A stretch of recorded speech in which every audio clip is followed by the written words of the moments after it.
Beberapa waktu lalu, harga gula pasir sempat melambung tinggi. Direktur Utama Perum Badan Urusan Logistik atau Bulog Budi Waseso alias Buwas mengatakan, persoalan tingginya harga gula disebabkan oleh adanya permainan di tata niaga komoditas pokok tersebut yang dilakukan oleh kelompok-kelompok tertentu. Akibatnya, biaya yang mahal ini pun dibebankan kepada konsumen. Lampungpro.com 23 Juni 2020. Buwas meyakini bahwa nilai impor gula sebenarnya sangat murah dan tidak setinggi yang terjadi di pasaran saat ini. Ia menjamin kalau persoalan gula diserahkan kepada Bulog, harga gula kristal putih bisa sangat murah. Ia pun menilai saat ini belum ada keberpihakan terkait gula kepada Bulog, sehingga masih ada persaingan dari pemasok swasta yang ingin perseroan tidak dominan. Kementerian Perdagangan melalui Direktorat Jenderal Perlindungan Konsumen dan Tertib Niaga atau Ditjen PKTN turut membongkar permainan distributor nakal yang menyebabkan harga gula melambung di pasar. Modusnya adalah perilaku distributor yang sengaja menjual harga gula di atas harga eceran tertinggi atau HET kepada distributor lain dengan 4 hingga 5 jalur distribusi sebelum ke tingkat pengecer. Anggota Pokja Dewan Ketahanan Pangan Hudori sebagaimana dilansir dari Tempo.co 17 Juni 2020 mengungkapkan, harga gula saat ini belum sesuai dengan Peraturan Menteri Perdagangan Nomor 7 Tahun 2020 yang menetapkan patokan Rp12.500 per kilogram. Belakangan, Kementerian Perdagangan mengakui ini terjadi karena impor gula terlambat akibat pandemi, yang seharusnya dijadwalkan tiba pada bulan Maret-April baru tiba pada bulan Mei-Juni. Hanya saja menurut Hudori, hal ini terjadi sesungguhnya akibat kealpaan antisipasi. Keterbatasan stok di pertengahan Februari mestinya diantisipasi dengan menerbitkan izin impor jauh-jauh hari. Karena terlambat mengantisipasi, aneka kebijakan pemerintah yang dibuat pada kemudian hari seolah tak berdampak apa-apa. Setelah impor masuk dan pasar dipenuhi gula, anehnya harga pun masih tinggi. Komisioner Komisi Pengawas Persaingan Usaha Guntur Saragih menyatakan ada indikasi praktek kartel untuk membatasi suplai di pasaran dan memainkan harga gula dalam beberapa bulan terakhir. Caranya, importir, produsen, distributor dan pedagang grosir bersama-sama memainkan harga sehingga harga gula di tingkat konsumen kian tinggi. Ada indikasi para pemburu rente ini bekerja sama membatasi suplai, kompetisi, dan menetapkan harga. Mereka melakukan aktivitas tersebut karena dua hal. Pertama, potensi keuntungan Rp2.730 hingga Rp3.102 per kilogram atau sekitar 35,2%. Kedua, pengawasan yang tidak memberikan efek jera bagi pelanggar. Hukuman ringan dan insentif ekonomi yang menggiurkan membuat pelaku kehilangan rasa takut. Apalagi aturan tata niaga yang ketat kini dilonggarkan dengan dalih wabah COVID-19 termasuk terkait gula rafinasi. Menurut peraturan, gula rafinasi tidak boleh dijual ke pasar gula konsumsi. Kini atas nama pandemi, pasar yang terpisah itu disatukan tanpa pengawasan yang memadai. Penyatuan pasar ini berpotensi membuka moral hazard. Indikasinya tampak dari terus menurunnya jatah gula konsumsi oleh 8 pabrik gula rafinasi yang mendapat penugasan dari pemerintah. Siapa yang diuntungkan dari kebijakan ini? Petani jelas bukan.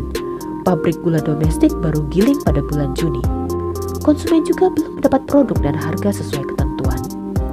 Menurut Guntur, yang paling diuntungkan tentu pabrik gula yang mendapat jatah impor, distributor, dan pedagang. Mereka untung besar karena difasilitasi kebijakan dengan dalih pandemi. Lalu, dengan kompleksnya persoalan ini, adakah solusi yang bisa mengatasi sehingga tata niaga gula menjadi rapi? Simak penjelasannya ya sahabat muslimah dalam Mutiara Muslimah Cinta Islam Bicara.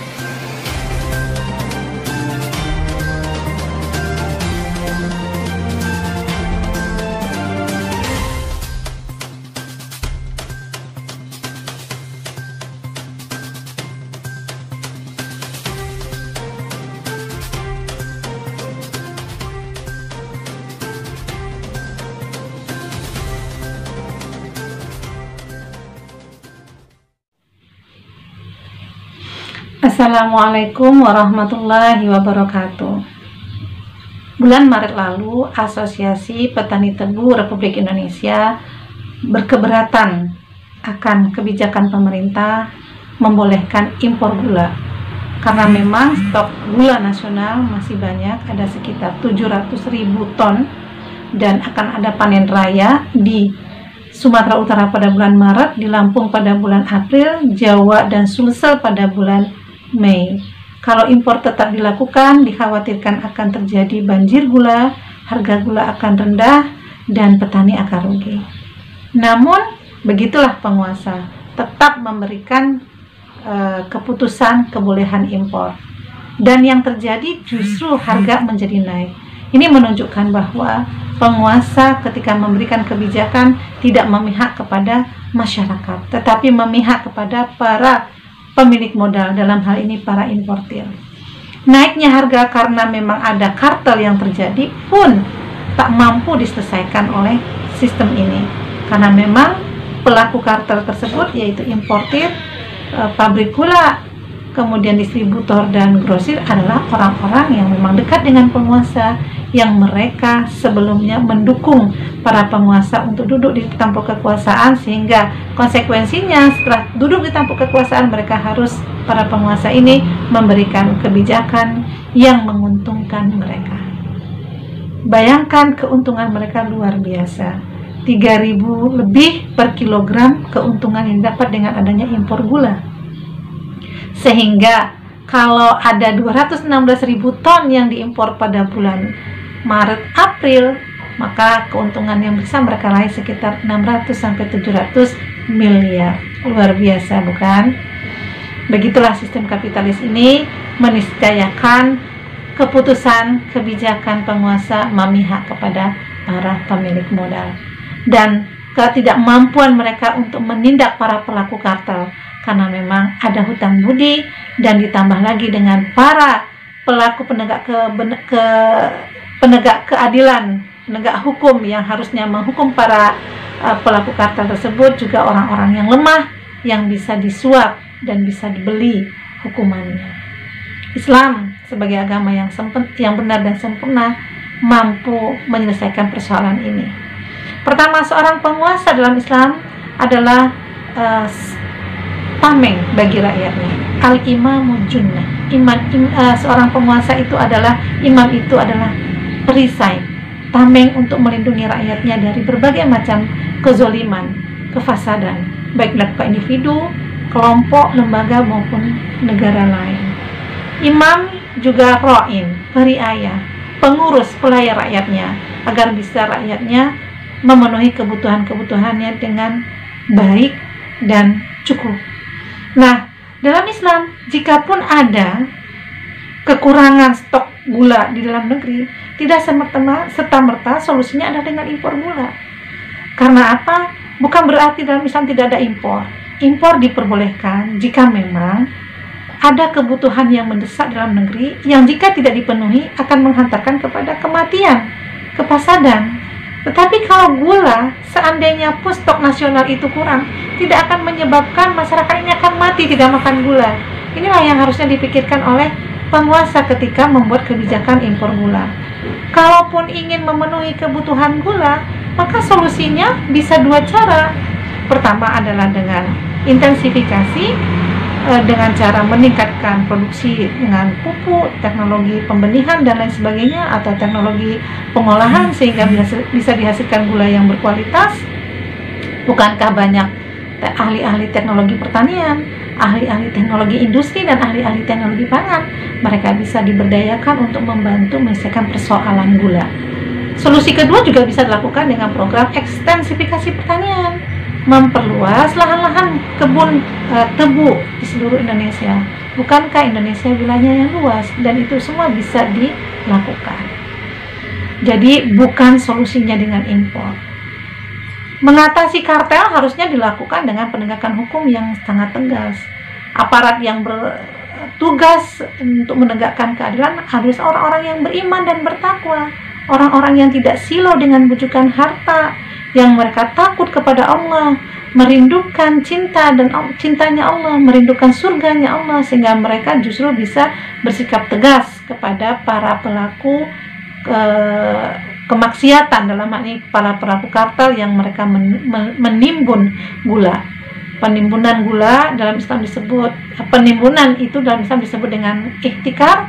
Nah, sudah disebutkan oleh Rasul SAW, barang siapa melakukan penimbunan, ihtikar, maka dia adalah melakukan sebuah kesalahan. Kesalahan itu wajib diberikan sanksi hukum, yang kemudian sanksi tersebut bersifat tegas dan memberikan efek jerah. Inilah harusnya ada di dalam Islam.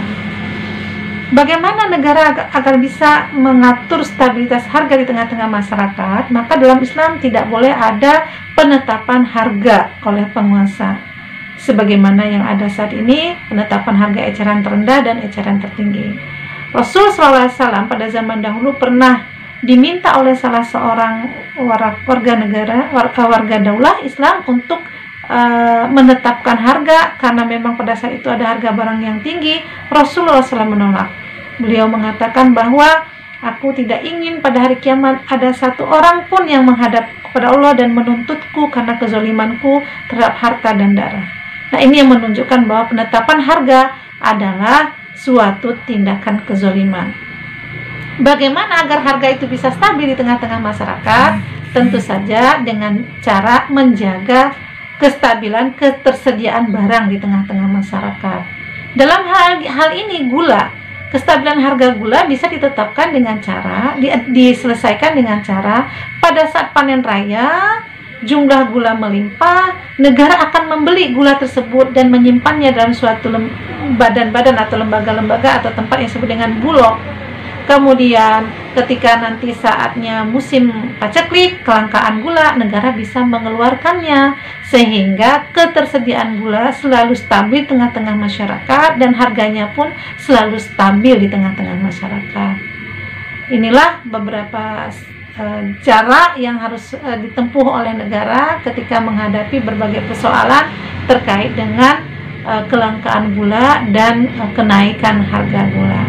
Tentu saja semua ini bisa diselesaikan dengan syarat semua mau melaksanakan syariat Islam secara kafah dan dilaksanakan oleh semua elemen masyarakat, baik masyarakatnya, penguasanya, aparatnya, para pemilik modalnya, sehingga kita semua bisa hidup dengan bahagia, dengan sejahtera, kemudian ada ketenangan lahir dan batin, dunia dan akhirat. Yuk kita terapkan Islam. Kemana lagi kita akan kembali kalau bukan kepada Islam? Billahi taufiq wal hidayah. Wassalamualaikum warahmatullahi wabarakatuh.